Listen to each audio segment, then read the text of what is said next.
저는 백정민이라고 하는데요. 영화 만드는 것도 좋아하고 또 영화를 실제적으로 만들고 있고 지금은 전주에 있는 영화 종합 촬영소에서 영화 세트에 대한 컨설팅 일을 하고 있습니다. 사실 저희 때는 극장에서 영화 보는 것보다 비디오 시장에서 비디오를 빌려다가 보는 그 영화들을 많이 접하게 되는데요. 영화를 더욱더 좀 깊게 좋아하게 되고 또 영화를 또 깊게 관찰하게 된 시점이 아마 중학교였던 것 같아요. 중학교에 막 올라가면서 그때 당시 좀 새로운 장르의 개척이라고 할까, 뭐 홍콩 느와르 영화들을 보면서 영화의 어떤 깊이와 또 이야기에 대해 관심을 많이 갖게 됐고요. 이제 영화를 좀 보다 보니 영화 이야기를 보는 것보다 나도 어떤 영화 이야기를 좀 만들어보자, 그리고 해보고 싶다, 이런 생각을 하게 되면서 영화를 만드는 어떤 감독의 꿈을 생각하게 됐습니다. 영화를 만들기 위한 어떤 꿈을 펼치기 전에 먼저 연극을 먼저 좀 시작을 했어요. 사실 이 지역사회에서 영화를 만들기 위한 어떤 플랫폼들, 창구들이 많이 있지 않았기 때문에 그때 당시에 연극을 먼저 시작을 하게 되면서 어떤 나만의 생각들, 그리고 내가 하고 싶은 이야기들을 자꾸 어떤 이야기들을 구상하고 창작하고 그런 작업들을 먼저 시작을 했고요. 본격적으로 영화를 만들기 시작한 거는 아마 제가 군대를 좀 갔다 와서 한 20대 한 중반쯤이 됐을 것 같아요. 중반쯤부터 영화를 내가 생각하는 이야기들, 내가 직격하고 싶은 이야기들, 그런 영화들을 만들기 시작했습니다. 처음에 뭐 모든 영화 감독들이 시작하는 어떤 단계적인 부분이 뭐 단편 영화를 먼저 시작하게 되는데요. 처음 만들었던 거에 제가 조금 물음표를 달고 질문하고 싶었던 게 있었어요.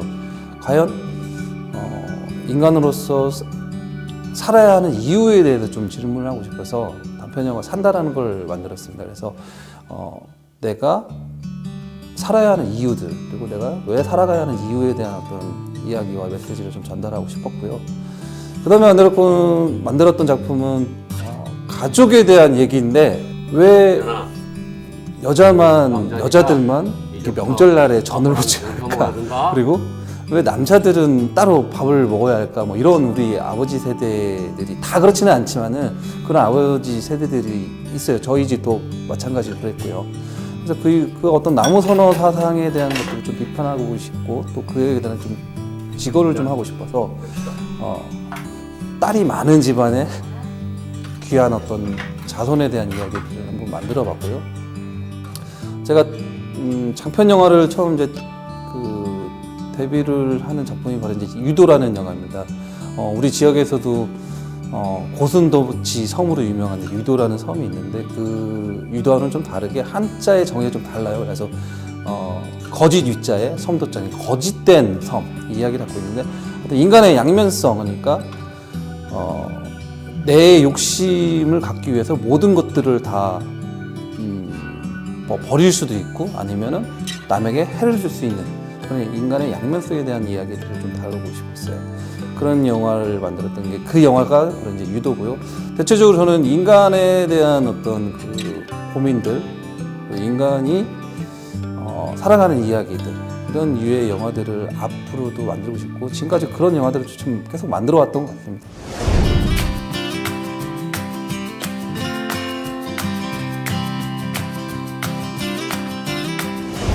저희처럼 이제 독립영화, 좀 저예산 영화라고 표현할게요. 영화를 만드는데 뭐 제일 어려운 거는 뭐 경제적인 여건이겠죠. 제작비를 어떻게 만들어내고 어떻게 투자를 받느냐, 이런 부분들이 참 어려울 것 같은데, 저는 만들어가는 과정 속에서 어떤 좀 공모전 같은 거를 좀 많이 이용했던 것 같아요. 그리고 뭐 자비도 많이 이용했죠. 그런 어떤 경제적인 부분들이 참으로 어려운데 저는 이런 얘기를 좀 하고 싶어요. 그러니까 경제적인 부분은 어려운 거는 내가 좀 감안하고 내가 감수할 수 있는 부분들인데 이 이야기들이 서로 공유하고 또 서로 관객과 만날 수 있는 그 다음의 문제들을 좀 심각하게 좀 생각을 해요. 그래서 그런 창구들이 좀 자꾸 많이 열어졌으면 좋겠어요. 뭐 지금은 처음 제가 이제 그 유도를 개봉했을 때보다는 많은 어떤 그 다양성 영화를 개봉하는 창구들이 많이 생겨났죠. 그때보다는 생겨났기 때문에 뭐 관객과 호흡하고 만날 수 있는 장소들이 많이 있는데 저는 이런 그 다양성 영화들, 그러니까 저예산 영화들, 독립 영화들이 이런 영화들이 조금 관객들과 어렵게 만든 환경 속에서 어렵게 만든 영화이기 때문에 더 많이 만나야 한다고 생각을 하거든요. 그리고 그 만들어 놓은 과정은 이 관객과의 만난다는 어떤 그 즐거움, 기쁨이 있다면 그것들은 충분히 그러니까 창작자로서 그리고 아티스트로서 감소를 안고 갈 수 있는 충분하다 이렇게 좀 생각이 듭니다. 저는 예전과 완전히 달라졌다. 뭐 비교할 수 없을 정도로 달라졌다. 이렇게 얘기할 수는 없지만은 여러 가지 부분들이 좀 많이 달라진 거예요. 첫 번째로는 소프트웨어적인 부분들이 너무 이제 중앙과 같이 네트워크를 하면서 일어나는 이야기의 어떤 소통들이 잘 되고 있기 때문에 지역에서 충분히 이야기거리를 만들 수 있고 또 그런 어떤 컨텐츠들을 생산할 수가 있고요. 또 중요하게 얘기할 수 있는 부분이 이제는 각 지역마다 전주도 마찬가지고요. 그러나 영화 제작 지원 사업들이 많이 또 만들어지고 있습니다. 그래서 어느 정도 도움을 받을 수 있는 제작 지원 사업들을 좀 충분히 받을 수 있고요. 그다음에 이제 이 전주라는 곳이 이제 하드웨어적인 부분들을 또 볼 수가 있을 것 같아요. 그래서 전주에는 영화 제작소라는 곳이 있고 또 여기 전주 영화 촬영소가 있는데요. 제작소에서는 어떤 후반 작업들, 편집부터 해서 어떤 그 녹음, 음향, 그다음에 DI 이런 시설까지도 이용을 할 수 있고요. 지금 제가 현장에서 일하고 있는 이 전주 영화 촬영소에서는 실내 스튜디오가 또 있습니다. 그래서 가상적인 현실에 대한 공간들을 또 세트를 지어서 또 충분히 만들 수 있기 때문에 꼭 영화라는 것들이 서울 중앙에서만 만들어야 한다 이런 어떤 선입견들이 점점 무너지고 있다 이렇게 생각하셔도 될 것 같습니다.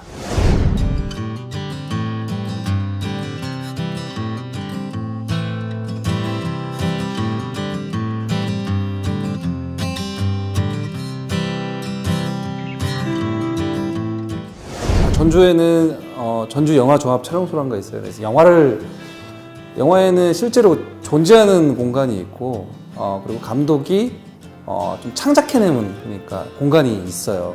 그런 창작해낸 공간을 어떤 세트화 시켜서 만들어서 촬영하는 곳이 바로 이 촬영소인데 바로 이 전주 영화 종합 촬영소가 그런 한국 영화 시장에서 그런 역할을 하고 있어요.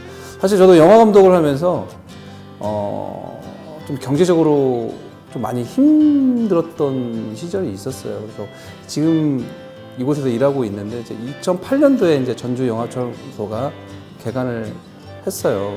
그때 공채로 전주 영화 조합 촬영소에 들어오게 됐고요. 이곳에서 수많은 영화들이 촬영을 하고 나갔습니다. 제일 처음에 촬영했던 작품이 뭐 쌍화점을 비롯해서 여러분이 많이 아는 뭐 전우치, 최근에 뭐 이슈화됐던 뭐 동주라는 영화들 등등 뭐 100억이 넘는 영화들 뿐만 아니라 뭐 저예산 뭐 5억짜리 뭐 이런 저예산 영화들도 많이 촬영을 하고 갔고요. 그래서 저는 여기에서 영화 속에 있는 세트를 어떻게 배치를 할 건가 그리고 어떻게 이 세트를 운영을 할 거냐에 대한 컨설팅을 하고 있고요. 무엇보다 가장 중요한 거는 전주가 또 영화 도시 아니겠습니까? 그래서 중앙에서 이렇게 만들어지는 그런 영화들을 우리 지역, 그러니까 전주로 촬영할 수 있게 또 유치하는 그런 역할까지 이 전주 영화 종합촬영소도 하고 있습니다. 전주 영화 촬영소를 많이 찾는 이유는 너무 단순합니다.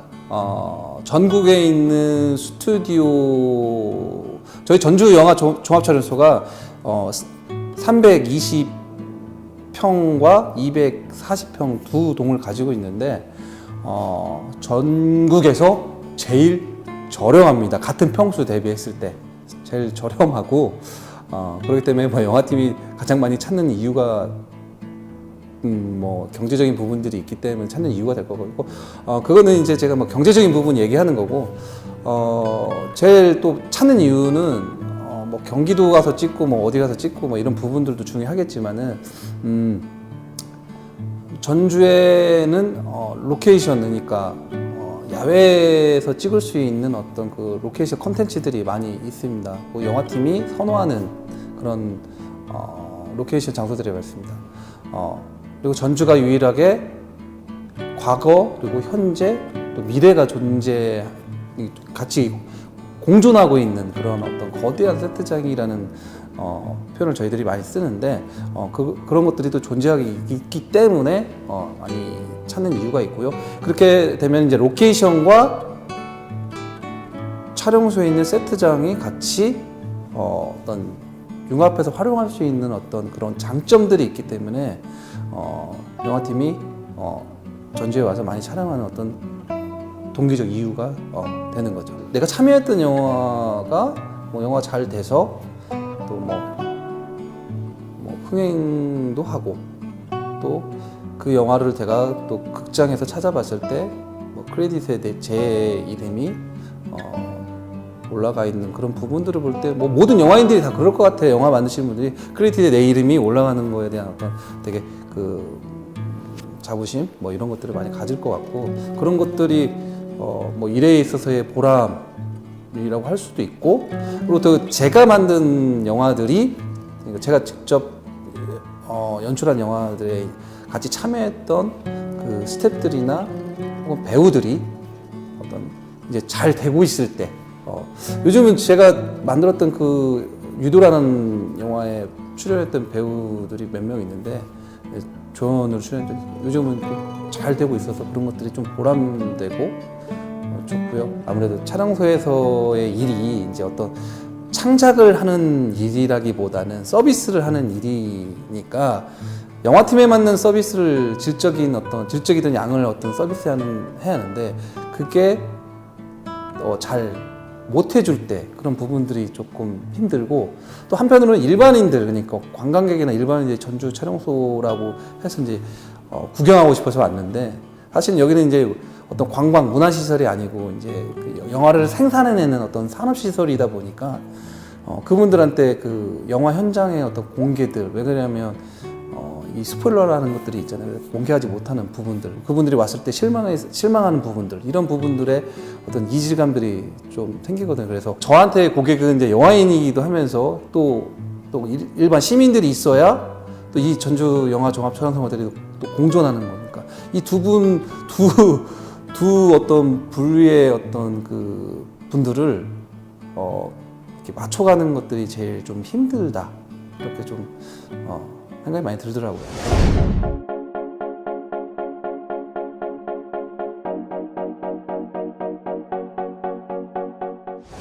전국에 이런 촬영소가 지자체가 운영하는 촬영소가 전국에 몇 개 없습니다. 뭐 서울 쪽에 가면은 남양주 종합촬영소, 이제 부산으로 이전을 하죠. 그다음에 대전에 가면 대전 영화 촬영소가 있고, 그다음에 광주에도 하나가 촬영소가 있고, 그다음에 부산이 있습니다. 그리고 뭐 여러분들이 좀 자랑스럽게 생각해도 될 이 전주에도 이 전주 영화 종합 촬영소가 있는데요. 그리고 더 그 어떤 자존심, 그러니까 좀 자랑거리라고 생각할 수 있는 게 전국에 유일하게 실내 스튜디오와 야외 세트장을 겸비하고 있는 촬영소는 유일하게 이제 수도권 밑으로는 저희 전주 영화 종합 촬영소가 유일하거든요.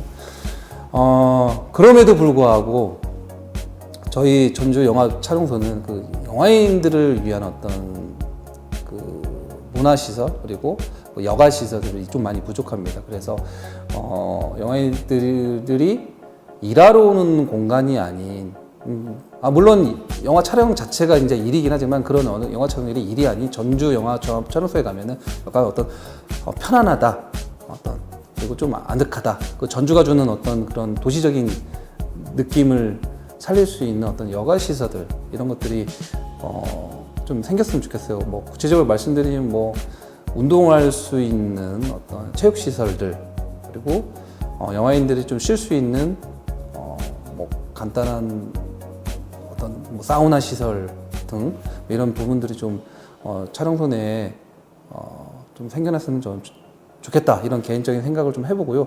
또 일반인들이 찾아왔을 때 이 촬영소가 어떻게 보면은 이 들어오시면서 느낌이 뭐 창고 같은 느낌?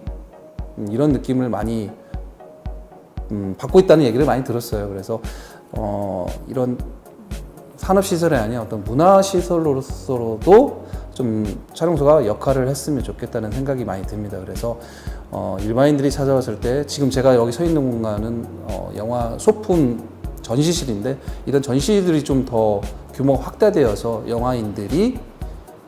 일반인들이 찾아올 때 영화인들이 정말 손담았던, 만졌던 그런 소품들을 간접적이라도 체험할 수 있는 이런 시설들이 좀 더 늘어났으면 좋겠다는 생각이 들고요.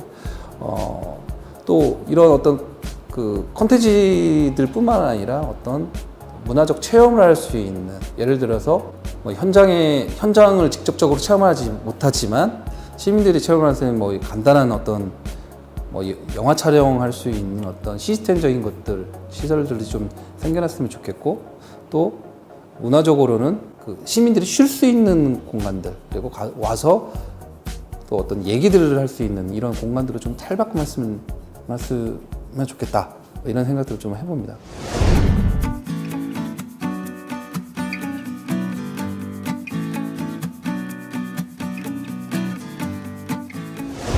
사람이 살아가면서 누구나 존경하는 분들이 한 분 있을 거예요. 저는 영화적으로 일본의 거장 감독이신 구로사와 아키라 감독을 좋아하는데요.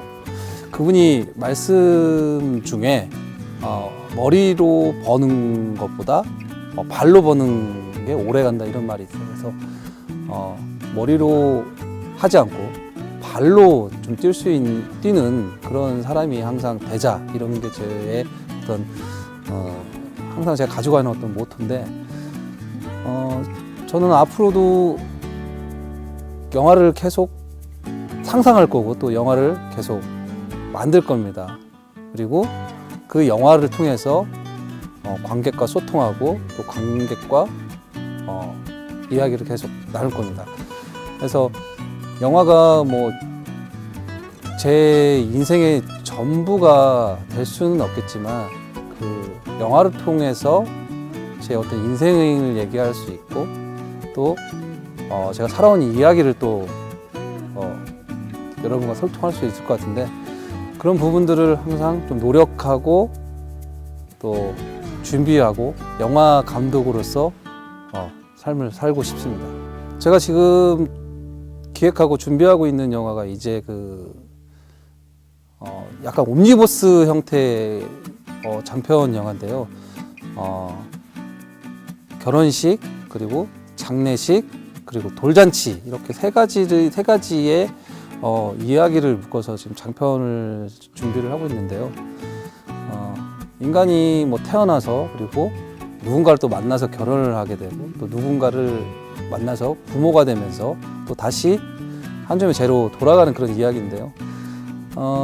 그런 어떤 인간적인 삶에 대한 이야기들을 항상 좀 생각하고 또 고민하고 있는 저로서는 꼭 이 영화를 만들어서 많은 관객들하고 좀 대화하고 또 소통을 또 하고 싶습니다. 예.